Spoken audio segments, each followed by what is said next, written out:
Order flow வந்துட்டு மற்ற technical analysis மாதிரி கிடையவே கிடையாது. இப்போ எஸ்எம்சியில் ஒரு ஸ்ட்ராட்டஜி இருக்குது, ப்ரைஸ் ஆக்ஷனில் ஒரு ஸ்ட்ராட்டஜி இருக்குன்னா அதை எந்த மார்க்கெட்டில் திருப்பி அப்ளை பண்ணாலும் கொஞ்சம் டிஃபைன் பண்ணால் போதும், அந்த மார்க்கெட்டில் அது ஒர்க் ஆக ஆரம்பிச்சிடும். பட் ஆர்டர் ஃப்ளோ பொறுத்த வரைக்கும் அப்படி கிடையாது.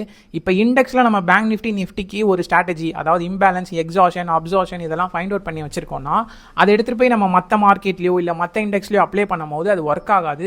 இதை உங்ககிட்ட யாருமே சொல்ல மாட்டாங்க. என்னோட ஸ்டூடெண்ட்ஸ்க்கு தெரியும், நான் என்னோட ஸ்டூடெண்ட்ஸ் எல்லாருக்கும் இதை சொல்லியிருக்கேன்.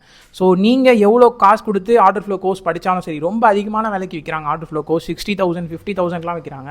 நீங்கள் எவ்வளோ காசு கொடுத்து படித்தாலும் ஆர்டர் ஃப்ளோவோட பேசிக்ஸ் மட்டும்தான் சொல்லி தருவாங்களே தவிர இந்த இண்டெக்ஸ்க்கு இந்த இம்பேலன்ஸ் நம்பர் தான் ஒர்க் ஆகும், இந்த இண்டெக்ஸ்க்கு இந்த எக்ஸாஷன் நம்பர் தான் ஒர்க் ஆகும்னு உங்களுக்கு எக்ஸாக்டாக சொல்லி தரவே மாட்டாங்க.